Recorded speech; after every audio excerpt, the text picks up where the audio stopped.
Hello and welcome to Economics 101R, Remediating Economics, from Idea Economics.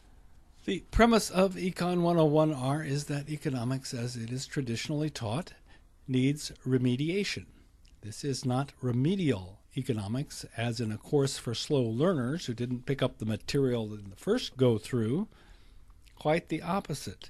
This is remediating economics, as in correcting some serious flaws in the traditional instruction, so as to leave the student with some basic understanding of the economy of the world outside the classroom. In fact, traditional economic instruction falls far short of a rigorous, evidence-based science.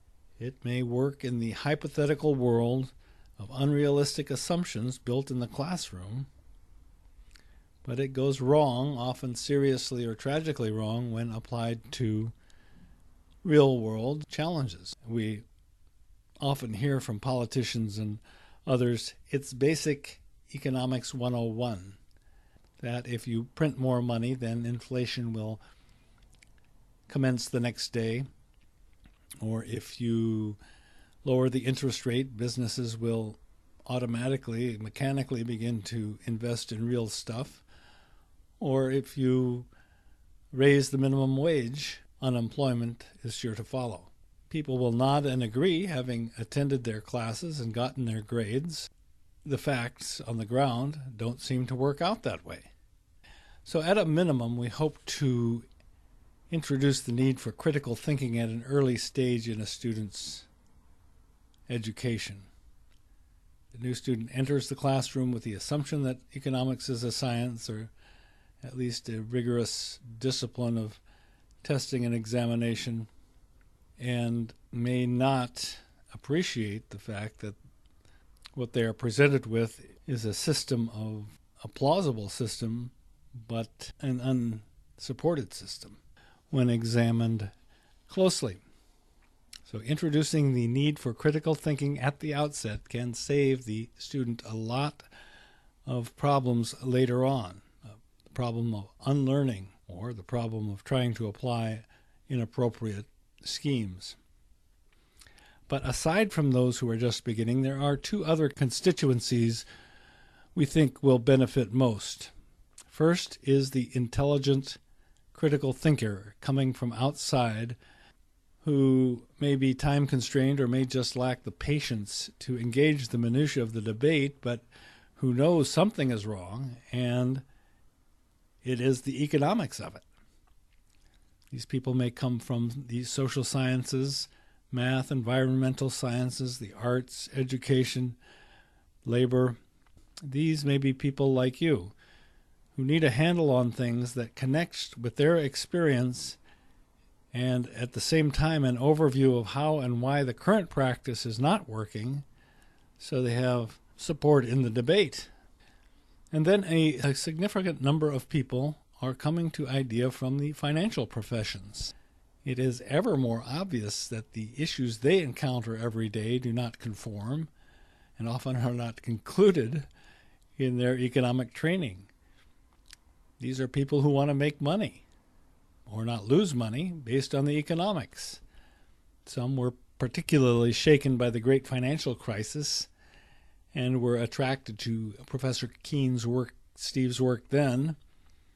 They have followed him since, and many are wondering why he is not getting the respect he deserves within the economics profession. We've lined up 4 basics: money, including debt and credit; demand, supply, and equilibrium, where we'll go into time and dynamics. The format, these are not 4 lessons. We will take the time with each they need. They may be 1, 2, or 3 lessons each. Each lesson will be about 20 to 25 minutes of reading and explanatory videos. There will be links. And we will offer the opportunity to download Minsky, the dynamic modeling software being developed by Steve. We hope to illustrate the concepts in these lessons by a model file that you can download and just open up the file and run in Minsky. You can see the extended syllabus on this page here, and below is the link to download Minsky. Also a bonus video for relevancy.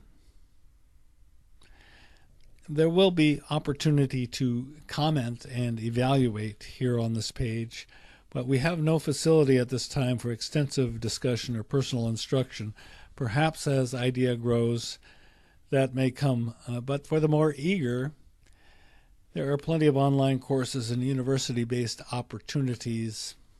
Our project is not less ambitious than those programs, but hopefully less time-consuming. The greatest difficulty is in the title, the R, remediating. We need to evaluate the assumptions, methods, and conclusions of the traditional instruction as well as show what works. This is not an outline, but we'll cover some of this. Money, how does it work? What are the distortions of the Fed's mistakes? Debt, the burden of debt. And is TINA real? TINA being there is no alternative to the present course. In the section on demand, the market demand curve, as taught in your Economics 101, has some very fragile foundations. And it is important to note that the constraint on the macroeconomy in market capitalism is demand. And we'll go into that just briefly, but that's an important thing to know. Under supply, is there a supply curve? Is there perfect competition? Size does matter. And the flat marginal cost curve. Under equilibrium, the assumption of equilibrium that underlies neoclassical economics, it will take a direct hit from the fact that economies are dynamic systems that exist in time, neither of which is accepted by the orthodoxy. So whither equilibrium, exploring dynamics from the beginning, giving the non-math person an idea of what dynamics actually means and how it can incorporate reasonable assumptions and make better predictions. And then again, the Minsky download. Feel free to support our effort by going online to ideaeconomics.org and clicking on the contribute button. So thank you for joining us in this effort. We look forward to our time together.